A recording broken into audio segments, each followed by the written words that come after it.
Welcome all to the greatest show of them all. It is the greatest crossover event ever attempted and successfully landed in the history of all mankind. This is the NFC East Mixtape. You can listen to us on any of the four SB Nation NFC East podcast networks. That's Blogging the Boys, Bleeding Green Nation, Big Blue View, Hogs, Haven. You can also watch us on either YouTube channel from Bleeding Green Nation or Blogging the Boys. I say we. I am RJ Ochoa from Blogging the Boys. He is Brandon Gowton from Bleeding Green Nation, fresh off of his trip to sunny San Diego. Brandon, it's great to see your face. You look tan. You look good.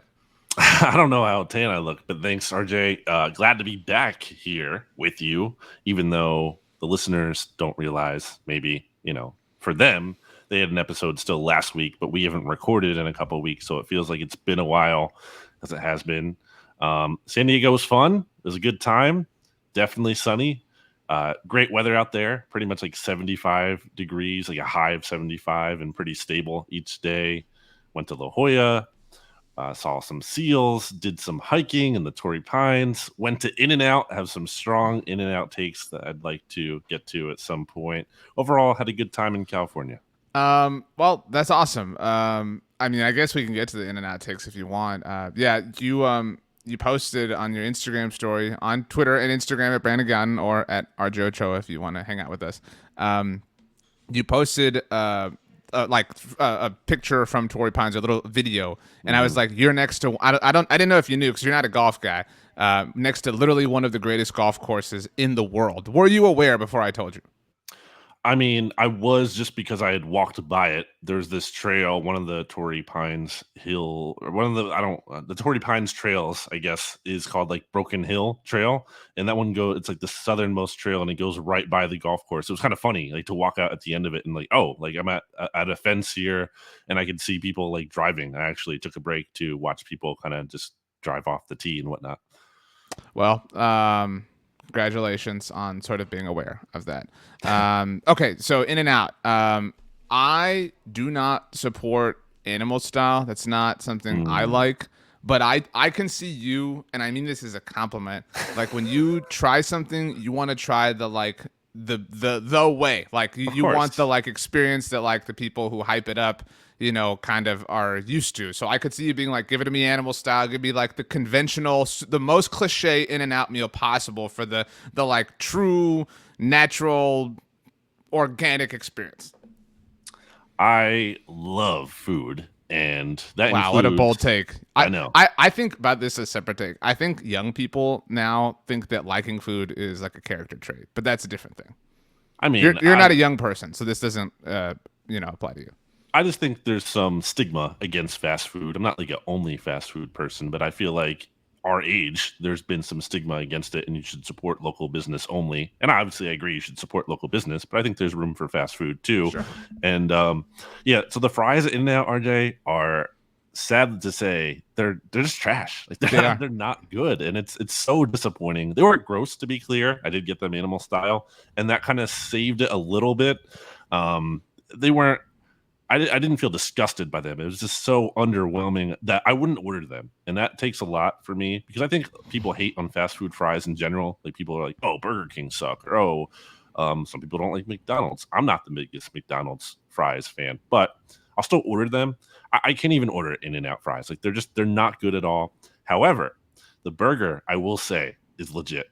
And I think it's become a common In-N-Out take to be like, I don't get all the hype. No, like the hype is warranted for the burger. The burger, to me, rivals Shake Shack, and In-N-Out's a lot cheaper. So that kind of gives it a major bonus there. I got fries, a double, and a shake at In-N-Out for $12. Like that's crazy to me. I do think there is a simplicity vibe to In-N-Out, which is like part of the appeal. It's like the menu's super simple. It's straightforward. 1, 2, 3. Do you want a vanilla chocolate or strawberry shake? Like there aren't these like specialty items or whatever. And so it does kind of vibe with the like West Coast California flavor of like, hey man, I just want to grab, my bag of burgers and fries and go to the beach and chill and eat it by the ocean. In that sense, like the price point and everything, I do think that some of the simplicity has become part of the shtick, which is lame.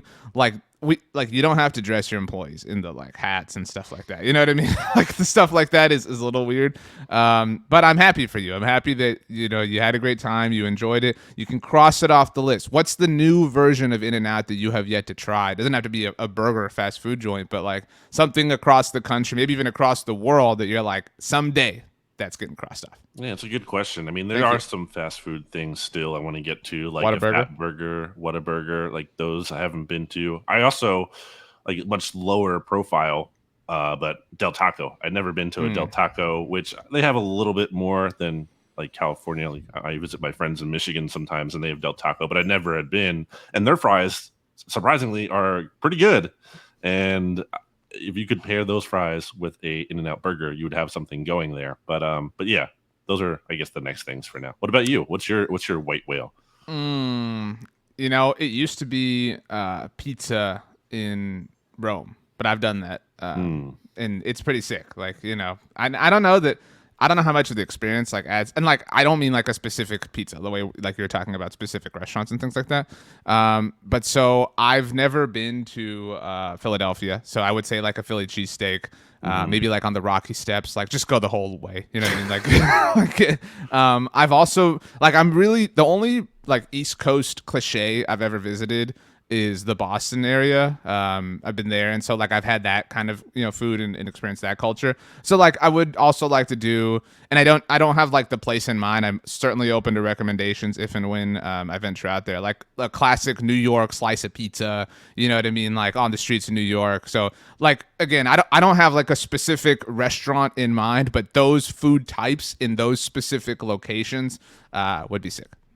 Well, I will be bringing up Boston later in today's episode, which I guess we should start talking about. I do want to thank the listeners before we get to today's episode. Today is a kind of a one-off episode. I'm very excited for next week's episode. I don't want to ruin it, but maybe we'll say what's happening next week at the end. How about that tease?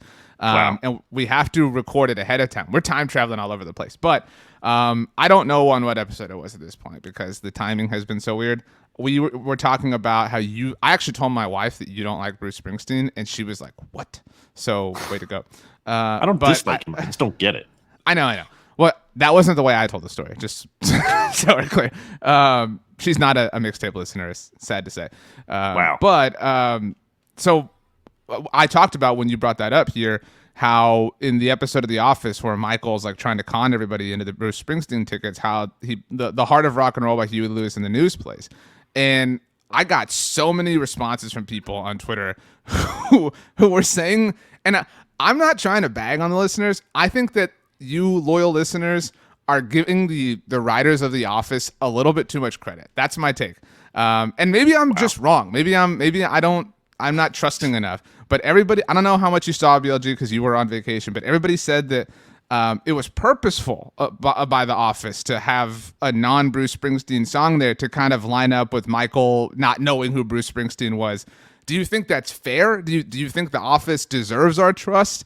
Or do you think that the listeners are just kind of, again, hyping? This happens a lot, like with like people make players out to be better than they really were in the past. Like, is that what's happening here, or do you buy that explanation? I honestly don't remember this happening. Like, so I'd have to go back and watch it. I know we got some messages. Shout out to our good friend, the whiskey influencer, who messaged about that, among others, I guess, to you.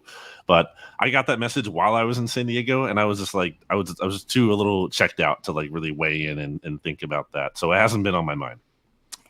Well, your assignment, your homework for the week is to go back, watch that episode of The Office, and put yourself in the moment, and then decide whether or not you trust that the writers of The Office purposefully made Michael look that dumb. But the whiskey influencer did let us know that they did play a Bruce Springsteen song, The Office did, later in the series, which suggests that they did have the ability to get Bruce Springsteen songs.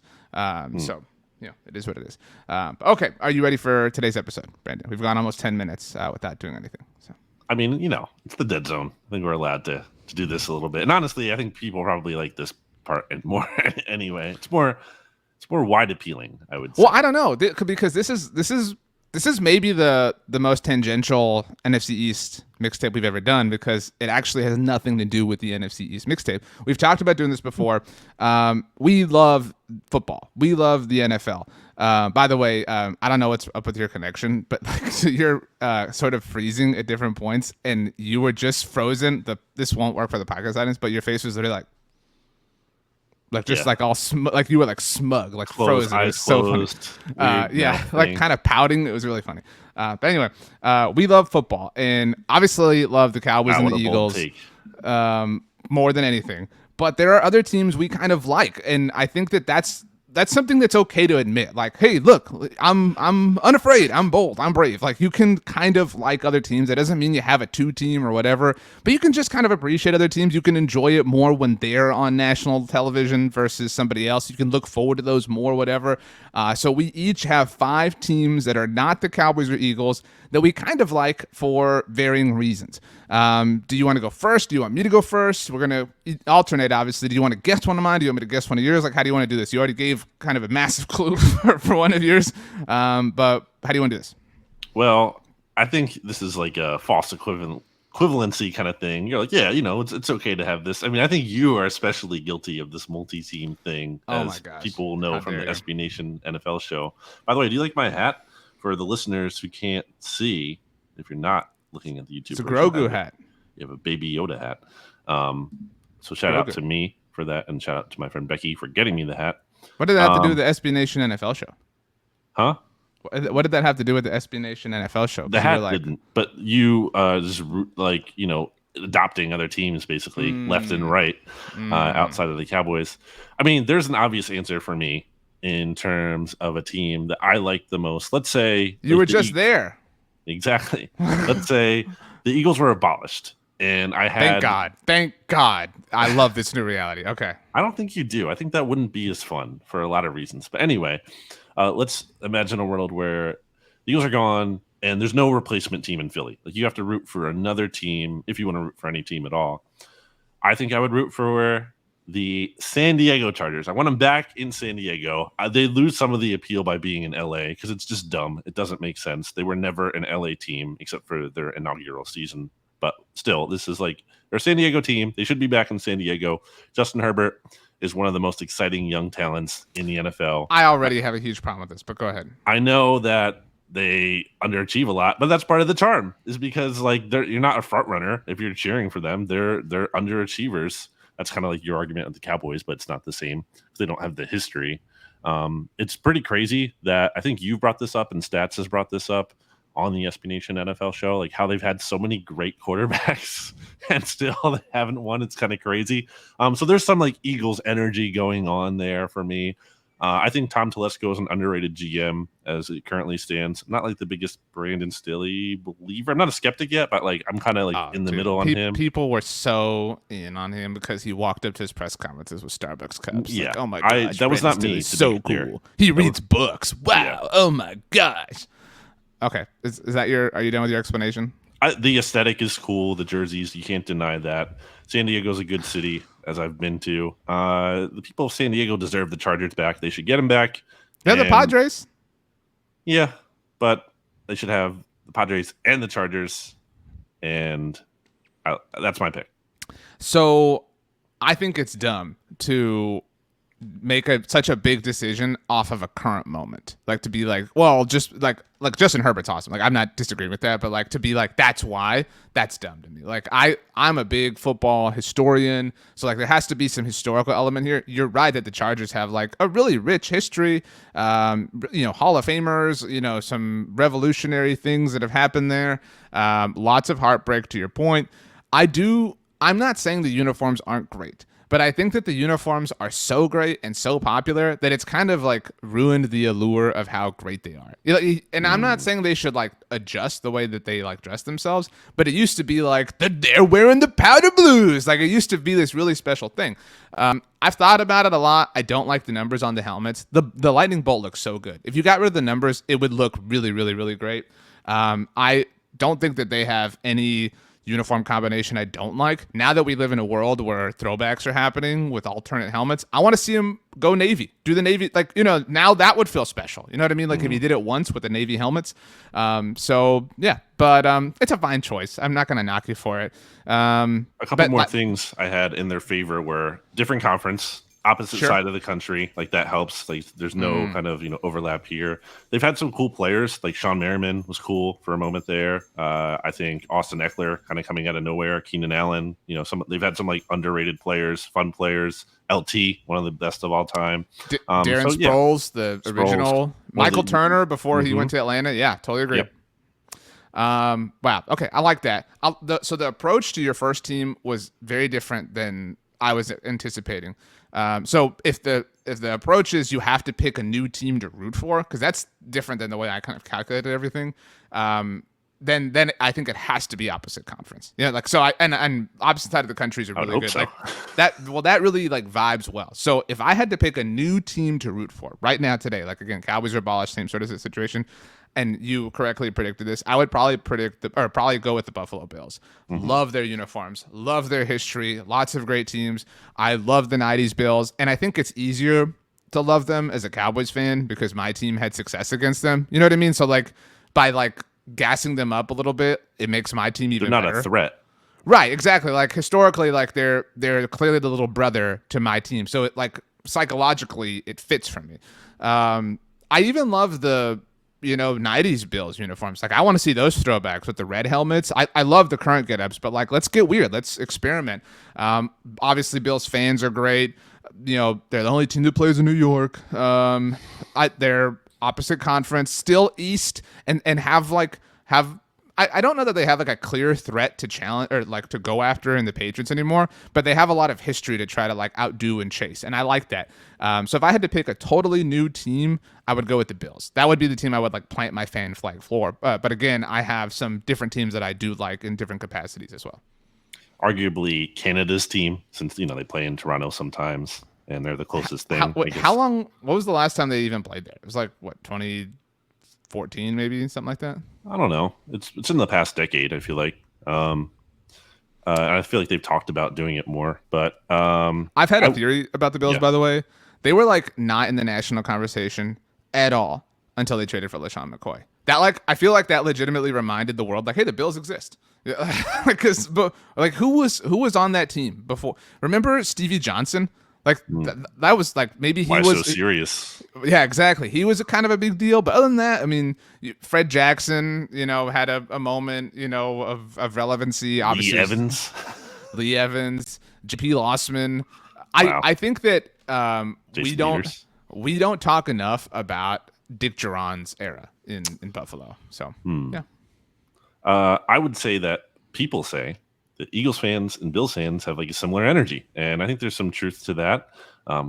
It's not that Eagles fans actually necessarily always jump through tables, but I'm sure they have, and it's not that uncommon. Obviously, it's more of a Buffalo thing.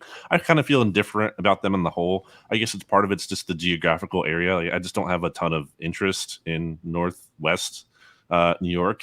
Whatever. Don't have a strong feeling either way. I do like the uniforms. I like Josh Allen.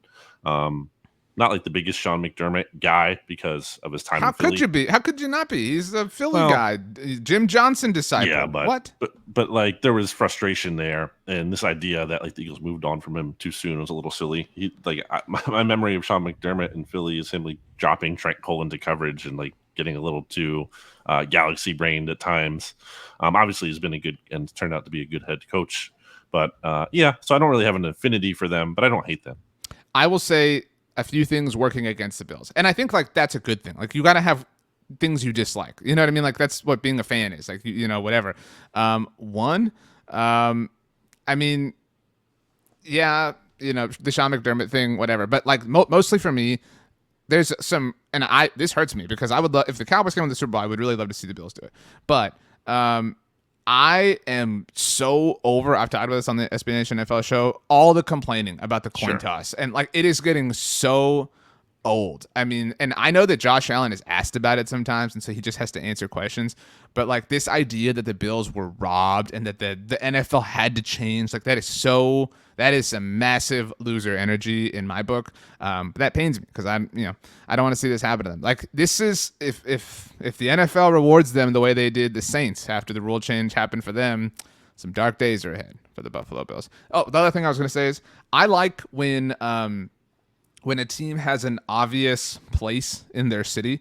For example, like if you're the new like hot dude in Philadelphia, right? Like for the Eagles, you go throw out the first pitch for the Phillies, right? You go drop the puck for the Flyers, whatever. Like I like the kind of partnership that you can have with other teams in the area. Who is like, I guess the Sabres, but like there's no like baseball team. You know what I mean? Like you're awkward. It's weird. Like I think the Jets and Giants kind of split with the Mets and Yankees. Like, or you have some crossover, but still it's a little bit more understood. The Bills are just kind of in this weird, Bermuda Triangle, so to speak. I wrote down here in my prep about like, I wonder how Washington fans and Giants fans feel, because obviously we're not getting their perspective today about some of these nearby teams. And I wonder how Giants fans feel about the Bills, especially hiring Dable and Shane. Like, I wonder, is there any kind of like affinity for them? I mean, obviously maybe not in a hardcore way, but like, okay, since the Giants have been so bad, and if the Bills are doing well, like, okay, is that cool to them, or do they just probably? I feel like they probably don't care about Buffalo. I think that those things happen and evolve over time. Like I'm sure, like Patriots fans probably hate the Giants, like for obvious reasons, right?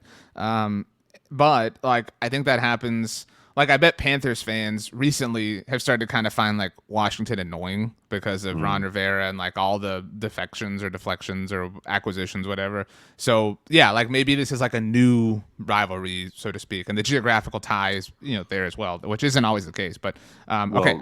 Well, to the Bills' point, like maybe Bills fans like the Giants because they've beaten the Patriots in the Super Bowl 2 times. That's a good point. That's actually a really good point. Okay, let's snake it. So I get to go now again, then you can go twice. This fits the actual definition I had, like teams I just kind of like. I've said this many times, so I'm not gonna like go super deep into it. I love NFL history. I love the Bears. Like, and obviously my dog's name is Bear. Like, it's just like a thing. I think they're awesome. Chicago's awesome. That's a place I've had pizza in. The vibe is great. Again, you got the Cubs stuff. Like, it all works. It all fits. It's such a great sports town and culture. It all just moves and grooves in the right way. Obviously, you've got some legends, and I love that they have one of like you don't hear. I know like Eagles fans are like, oh, the 2017 Eagles, but like as far as like general NFL-ness goes, like the 2017 Eagles are just another team that won the Super Bowl. But like the 85 Bears are like a template. It's so hard to be a template that is often referenced for different reasons. I think we refer to like the 99 Rams the same way, right? Like greatest show on turf. Like there are certain template teams that people try to compare other teams to, and so the Bears have that. Like they're the like go-to. Like how many times have you heard somebody say like, well, they're not the 85 Bears, but, they're they're pretty good or whatever. And so I really like the Bears. Simple logo, clean, solid, strong colors. I don't think that's shocking given that I'm an Astros fan. Just a great overall mood. I love the Chicago Bears. I love Chicago as a city. Don't really feel any kind of way about the Bears. You still dislike them a lot more because it kind of happens in the NFL sometimes where you almost feel like another team is in your division that isn't actually, because you end up like either playing that whole division, or you finish in the same place, yeah, right? Or you keep finishing in the same place like year after year, and that was the Eagles and the Bears, especially in the early like 2010s. So I and the Eagles couldn't beat them or were struggling against them for a little bit. So I used to not like them more than I currently do, but they've been bad for a while now, and that's just not there anymore. And I feel like I've come to like Chicago since that time too, the city a lot. So I kind of like the city itself, but don't really care about the sports teams as much, which is a little annoying because I think I would like to ideally, because I like the city so much and like to be able to connect with that a little bit more, but I just can't. Don't really feel any kind of way about the Bears. Don't love the uniforms, honestly. Don't hate them, but don't love them. I mentioned this with stats on the look ahead last week on the SB Nation NFL show. I think it's weird that they still have the GSH for George Halas on their sleeves. And I was telling stats, look up a Bears cap. Like it's on their caps too. Mm-hmm. Like that's really weird. And the Lions are now kind of copying this with the WCF or William Ford. So that's weird, but the colors are strong. I don't like the orange tops that they wear sometimes. Yeah. But it's not like my favorite uniform of the NFL, but it works for them, for their city. Like it looks so good when you've got like an overcast day in Chicago. Like it's maybe one of the best uniforms in the NFL when muddy. I know that's a weird way to put it, but I like that look. That's how I picture the Bears. I also like that they have, not a great, like, what are they, the only team to not have a 4,000-yard passer ever? Like, that's amazing. But I like that there's room for that sort of growth in franchise history. They're one of the oldest teams in the NFL, one of the founding teams in the NFL. So, yeah, I kind of like the Bears. Got a little soft spot for them. I don't like the field there. The Soldier Field is terrible. And I think I like the C logo better than the bear itself. I don't like the bear. Not a huge fan of the bear. I agree with that, actually. That's a really good take. It's I've been to a few different NFL stadiums to see Cowboys games. That was the first non AT&T Stadium, Texas Stadium, NFL venue I ever went to. So it also like has a special place in my heart. Like this is through my lens. So the Bears are my answer. But we're kind of taking a little bit long. So maybe we need to like blitz through these a little bit. Maybe not. But Okay. who's your number two? So I don't have like a ton more to talk about, although I probably do. Okay, so I have the Seahawks here, and surprise, it's not just because of Russ though. Like I actually liked them before Russ, and I will cite using them in franchise mode back in Madden 07 with Sean Alexander on the cover. By the way, this made me kind of think like Sean Alexander kind of underrated, like legacy wise. Like he was like really freaking good for a while there. So hang on, buy me some time because I saw something today. Just keep talking about anything right now. And I feel like we just don't hear from him anymore. I don't know if anything's happened with him. I haven't kept tabs on him. I don't know if he's I don't know. So maybe there's a reason for that. But I feel like a lot of these former NFL greats, you kind of see like you'll see Barry Sanders even pop up on like something for the Lions. Like I haven't seen the Seahawks like refer back to Sean Alexander at all. I feel like, and maybe I've just missed that, but and I feel like that maybe that's contributing to me feeling like he's being underrated here. I mean, he had the one season with like 27 touchdowns, and if I'm not mistaken, that was the record at the time. I think LT surpassed that like the season after or whatever with 28. But he was a really, really good player, and I liked that team in Madden for whatever reason. I think Bobby Taylor, former Eagles cornerback, was on there. I remember Trufant was like such a beast in that game. Tupu. Yeah. I really liked, for whatever reason, that team. It's similar kind of thing, like West Coast. They're just far away. So it doesn't feel like there's a lot of conflict. And it's not like the Seahawks were really good when I was growing up in direct contention with the Eagles. So, and I like Seattle. Seattle's cool. So, and then Russ being there only strengthened it for me. But it goes beyond that. It goes further back. So what I was asking you to buy me time for, I actually saw this today, the day we're recording this on Tuesday, on the NFL subreddit, but this was apparently posted on Monday. The title is, Did Sean Alexander have the worst post-MVP career of all modern MVP winners? And it says, first things first, the man won MVP and was a great player for a period of time. During his MVP season, he ran for over 1,800 yards and 27 touchdowns, as you mentioned. Absolutely outstanding and well-deserved. After two more partial/average seasons due to injuries, he was done in the league. So like the drop-off was significant and significantly fast is the point. This is a strong opinion. I like this one, and I was gonna bag on you, but you defended your like pre-Russ take very well. Obviously a great team. They went to Super Bowl 40, lost. Some people would argue they were robbed by the officiating in that game. And some people would, like, if you're a conspiracy theorist, people are like, well, the NFL just wanted the bus doing it in Detroit, blah blah blah, whatever. I mean, I think that's weird, but whatever. I like that pick. That's really, and dude, that was such a different time for running backs. Like, imagine telling 2005 RJ and BLG that running backs don't matter. You know what I mean? Because you had to have two. I thought was the mindset back then. It was like one wasn't enough. You had to have two good running backs.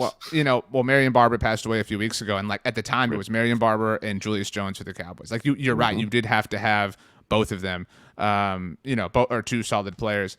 I've always kind of thought, and the Russ era, which is weird that it's over, was what kind of clarified this opinion for me. And I'd say this again, wearing a Houston Astros t-shirt. I feel like the Seahawks are kind of the Astros of the NFL. And like, I know the trash cans are cheating, asterisks, whatever. Like, but I'm just talking like on-field success, whatever, like switching leagues, switching conferences, right? Like they're one of the only teams that has that history, the Seahawks do, being an AFC and NFC team. And then the one title that you thought like, man, they're going to have like so many more. And granted, the Astros had been to 2 more World Series, but they lost. But the Seahawks went to another Super Bowl. They lost. I've always thought Russ was kind of the like Altuve of, you know what I mean? Like they're kind of comparable in like the face of the success, supremely successful individually. And you have lots of other really good role players and lots of other cornerstone players. Like the Astros have like Alex Bregman, and the Seahawks had Bobby Wagner, like, and that have been successful like on both sides. It's a little bit different offensively in baseball, but like you have great offensive players and great defensive players.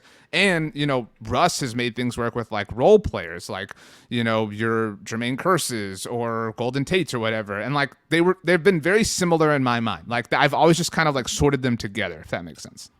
The Beast Quake is probably might be the best play I've ever seen live. Like that was just so exhilarating. I remember watching that moment live, and it was incredible. Just that run was just and it makes me smile now. Like just thinking back to it, that was incredible.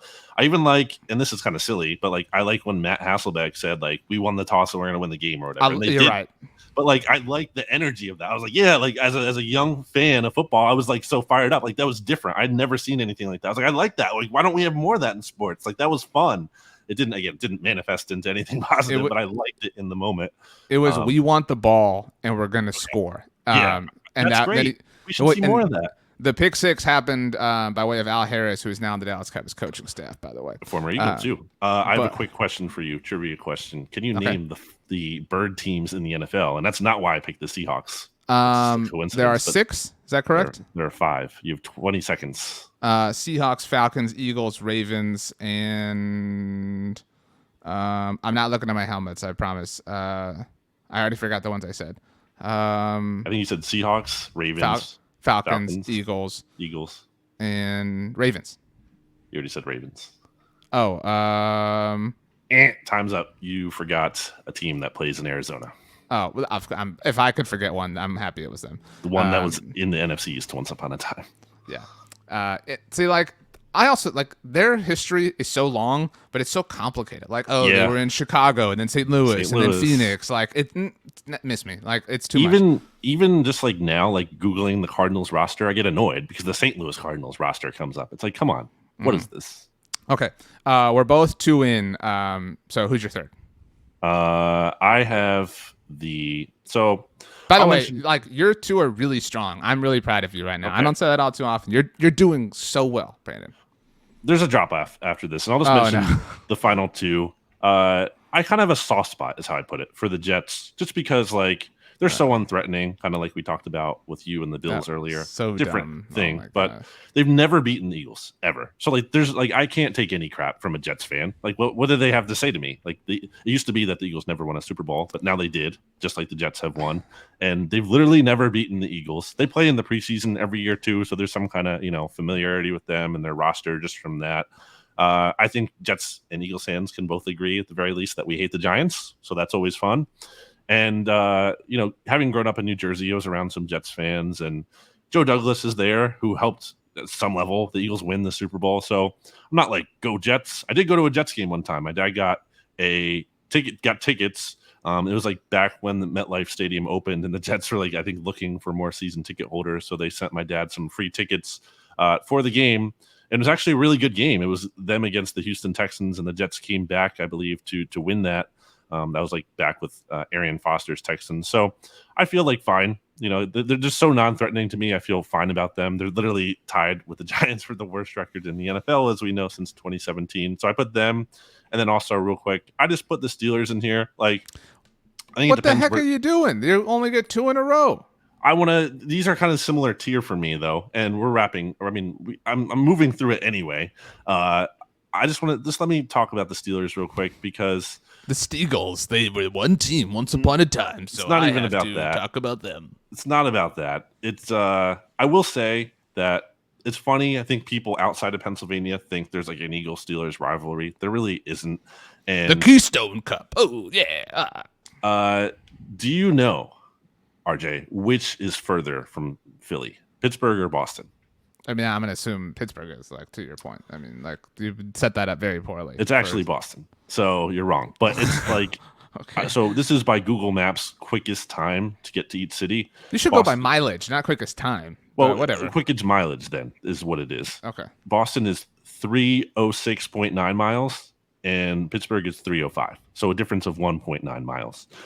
So yeah, like even though Philly and Pittsburgh are in the same state, it's just not like the similar. It's not like a similar thing at all. They're not. It's not a rivalry. And my dad's family had a bunch of people who kind of grew up in the Pittsburgh area or from that area, so they all like the Steelers. And that's not to say I like the Steelers at all, but I think some Eagles fans hate them, and I don't really hate them as much. And I don't like Pittsburgh because the Flyers and the Penguins are rivals. But I'm fine with them. Like if depending who the Steelers are like necessarily in a Super Bowl against or who they're competing in the AFC, I'll lean towards them over another team depending on who they're playing. So I mentioned I've been to some road Cowboys games. My dad and I were at the 2016 Cowboys Steelers game, which you'll recall was the Zeke walk off. The fake spike too. Yeah. I loved that trip, and some of it was like the game. I think I've told you before too. This is a story for a different day. Our seats, we had bought them from a season ticket holder. Were next to Franco Harris's seats. Oh wow! So I literally sat next to Franco Harris for the entire game. We talked about like at the time like should the Cowboys leave Dak in? Should they go back to Romo? It was really just a super amazing day and experience. And again, the game like kind of added to it. But went to Permante's. I loved the city. Like I'm not saying it was like ergonomically well designed or architecturally well designed. It's just like I loved the vibe. It was mid-November, so it wasn't like overwhelmingly cold. It was perfect. And all I could think when we were driving around, like going to and from, was that PNC Park looked like the greatest baseball stadium in America. I would love to watch a baseball game there. That's like if I'm throwing on a baseball game like on MLB TV, if the Astros aren't playing, and the Pirates are at home, I will always watch a game there just for the aesthetic. Sure. But I can't pick the Steelers because of the Cowboys' long-standing history with them. But still, that makes sense. The Jets are dumb, dude. Like I was going to bring this up on the Jets really quickly. Like I think if you and I sat here and somebody said, Brandon, you can have a jersey of any NFL team, like we could easily say, I want like this Vikings jersey, whatever. But like we would have a hard time. Like I'm not saying the Jets haven't had great players, but like I don't like the jerseys. Like there's not a jersey I like that I would want to wear. Yeah, I could talk myself into wearing almost any other NFL jersey outside of like obvious rivals and stuff like that. But like I wouldn't want the Jets jersey. Like. And I don't know what player I would want, but like the design would be awful is my point. Like everything about it is gross and clunky, and they have good colors. They just mess it up. I think you'd have to go like Keyshawn Johnson or Curtis Martin, really. But again, Curtis Martin's the answer, I think. Yeah. And maybe you go like old school, like vintage Joe Namath or something. But yeah. Like the Curtis Martin, like the jerseys of that era were really gross. So I just wouldn't like it all too much. But whatever. Okay, well, so you're up to 4. So let me match you a little bit here. You mentioned the Titans, or not the Titans, the Seahawks, and you had them for Madden purposes. I've always used the Cowboys, obviously, except for when my cousin and I got to a point of having connected franchises. Then we had a rule like nobody can be the Cowboys. So I've been different teams, but a long time ago we would play together. Shout out to my cousin Jeremy, who is a big Jalen Hurts fan, by the way. But we were the Titans. I think it was Madden 01 that Eddie George was on the cover of. Yeah, we remember the Titans. And I like that. Those Titans teams were awesome, dude. With Steve McNair and Eddie George and Javon Curse. I mean, like those teams were awesome. Like, and I so miss those Titans uniforms. Jeff Fisher. Nashville is. I've never been to Nashville myself, but like obviously the culture, the vibe, whatever. Like the Titans are kind of like I have a soft spot for them. They're probably my version of the Jets that you kind of discussed. And to go completely, totally chalk in the same way that you kind of brought up the Steelers, there was a little era, like a tiny, tiny, tiny little one, where I think Cowboys fans really hated the Texans. Sort of circa 2010, 2011. Those Gary Kubiak, Matt Schaub, you mentioned Arian Foster, Andre Johnson teams that were winning the division that beat the Bengals in the playoffs, and it was really, really, really annoying when T.J. Yates led them to a playoff win, and all these Texans. So I went to college at Texas A&M, and I don't know how well you know the geography of Texas, but College Station is like an hour and a half from Houston. So there are a lot of people who were from Houston that I went to school with, and this was shortly after that time. shortly around that time, I guess. And this was in the days where like I cared a lot more about Facebook and stuff. It's like all the Facebook statuses would be like TJ Yates has as many playoff wins as Tony Romo. But it was so infuriating, and I really, really, really hated them for a long time. And let me be very clear that if the Texans are implicated in the things that they're being, alleged to be involved in right now, then they're automatically removed from my list. But they're this little brother that is okay now. You know what I mean? Like I like their colors, their uniforms. I think they're one of my teams in the NFL who I think has the best look with their white jerseys. White jerseys, navy bottoms. That's a strong look for the Texans. Their stadium is awesome. Obviously, I like the city of Houston, just in general and being a Texan and whatnot. I've only seen one game actually at that stadium, but it was the Super Bowl. So never seen an actual Texans regular season game there. But I'll kind of put the Texans, but again, with the admitted qualifier that they are subject to immediate removal. That's interesting because I was going to ask you like, what's your relationship with them? Like, do you hate them? Do you not care about them? Because it's kind of like the Steelers, question for me. I think the question I would get would be one, but you would get about the Texans. Okay. I had a couple more notes about other things, and then we each have one more team to get to. But go ahead. Well, if I'm going to get to my one team, then. Because that's all I have, other than a team I don't like. I want you to pick out the Cowboys' biggest non-NFC East rival at this point. It's the Packers. Currently. Okay. Yeah, is it? Currently, I think to have be a rival. I think historically, well, that's a great point. Actually, that's a point that notable Pittsburgh Steelers fan Dave Damashek has always brought up in talking about the Steelers and the Patriots, like how Steelers fans are like the rivalry. He's like, it's not a rivalry. Like they win all the time. So maybe the 49ers, like if you're talking long-standing rivalry, like there have been blows thrown by both sides. But I mean, in a weird way, the playoff loss kind of rekindled that, and I think helped Cowboys fans of our age sympathize and empathize with their dads or grandfathers or uncles or whatever who experienced the heartbreaks against the Niners in different generations. So I think that would probably be the best answer. But I think some people would say the Packers, even though it is kind of a one-sided thing. Yeah, I would say the Saints for the Eagles. And maybe some of that sting is taken out with Sean Payton being gone because he was a big part of that. Although the Eagles obviously do have the Saints first round pick this coming year, where two playoff losses, right, to the Saints. The one in 2014, yeah, and then in 2018, and both were with Nick Foles, right, at quarterback. Both were with Nick Foles. Both games came pretty much down to the wire. Could have really gone either way. The second one being in New Orleans, the first in Philly. So yeah, and it's not just about that. And both were in the divisional round. Sorry, now that I think about it. No, the first one was wild card round. Sorry, first one was wild card. Yeah, last time was divisional round. The Eagles have beaten the Saints in their last two meetings, both with Jalen Hurts as a starter in his first NFL start against them, and then last year when Trevor Siemian came to the link. So there you go. So it is a rivalry. There's been some like back and forth action with that one. And just don't like them and their fans. They're very whiny fans. So that's the top rival. The last team I would have, and I don't think like I have a ton of sympathy for them in terms of like rooting for them. And because you're going to accuse me of being a hater of this quarterback, but I have a lot of respect, I would say, is how I'd phrase it. Like I use soft spot for the Jets and kind of like the Seahawks. I listed categories in my show sheet of like I like the Chargers. I have a soft spot for the Seahawks, Jets, and somewhat Steelers. I respect the Ravens. And how could you not? Because they do a lot of smart things from a front office perspective. And they're somewhat close to Philly. Like Baltimore isn't too far away. It's kind of in the realm geographically a little bit.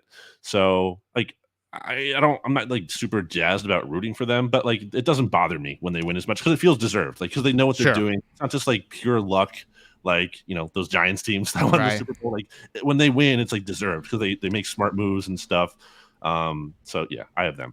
I think I've really liked this episode, first of all, so shout out to us. But you didn't even mention the John Harbaugh Philly connection, right?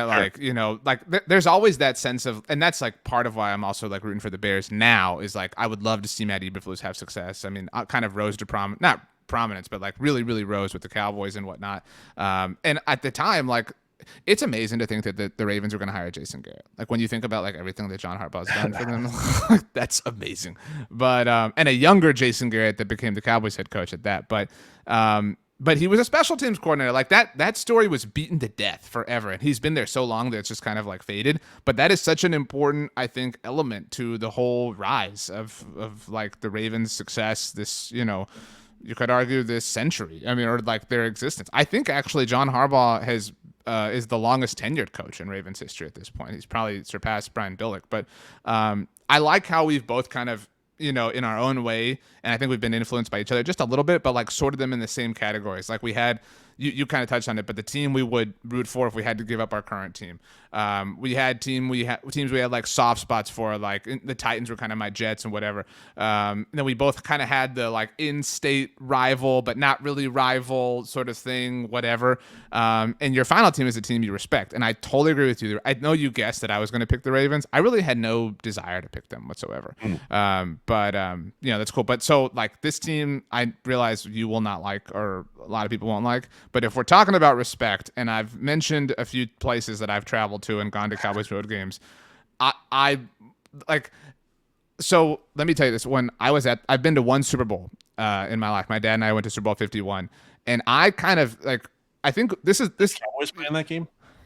Anyway, we talked about like top non-divisional rivals.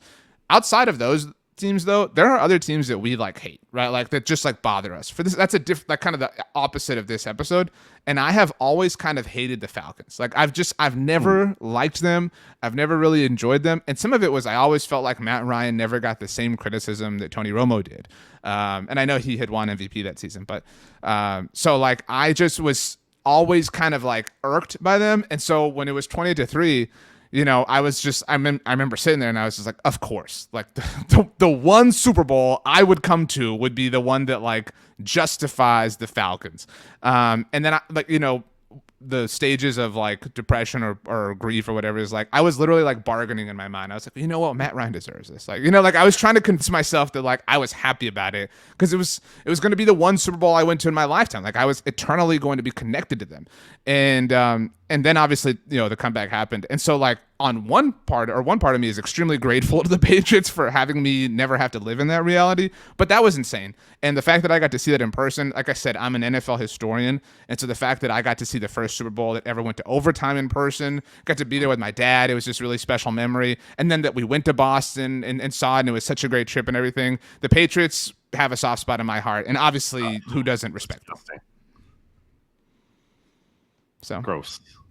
Yeah. The Patriots. Sorry. It's terrible. I think you actually probably enjoy that I picked the Patriots, given that the Eagles' lone Super Bowl win came against them. Like I feel like but it's anyone having respect for the Patriots is just gross. It's dumb. I mean, look, pet peeve is like doesn't happen so much now, but I don't know, past 4 or 5 years when Brady was still there. Oh, the Patriots do it again. They're so smart. They're just outthinking everybody. It's like, is this like really high level analysis here? Like you think like you're actually smart by pointing this out, and also not even fully true. And also they cheated. Like they clearly did, and like they did, and that sucks. And it's on the record. And people just want to sweep that under the rug. No, like they did multiple times, and there's probably multiple times more that we don't know about. Or at least it's very much fair to wonder about that based on the times they have been. You don't get the benefit of the doubt after that happens. So anyway. I will tell you quickly one story. So when I was at the Super Bowl for media night, the first night, the Monday night, I was asking Eagles players, are you doing anything to prepare for the Patriots potentially cheating in the Super Bowl? And a lot of people didn't like the question, but it came out after the Eagles beat the Patriots in the Super Bowl that the Eagles literally went to US Bank Stadium where they played, the Viking Stadium, and ran a fake walkthrough to throw off the Patriots in case they were watching that. and we're trying to cheat. And they just won the Super Bowl, so it worked out. That media night, I spoke to several Patriots and Eagles, and I died a little bit inside. Wait, you were there? Yeah. I don't remember that. Well, I don't. I was like, that's it. Again, we can have that conversation later. But I talked to Patrick Robinson that night, and I asked him how close because there was a time where he was going to join the Cowboys. Like that was like a huge rumor, and I asked him, like how close that came to happening, and he was like, "Man, it was about to happen," and I was just like, "That sucks so much." That's really depressing. So yeah, I do not enjoy remembering that week. Anyway,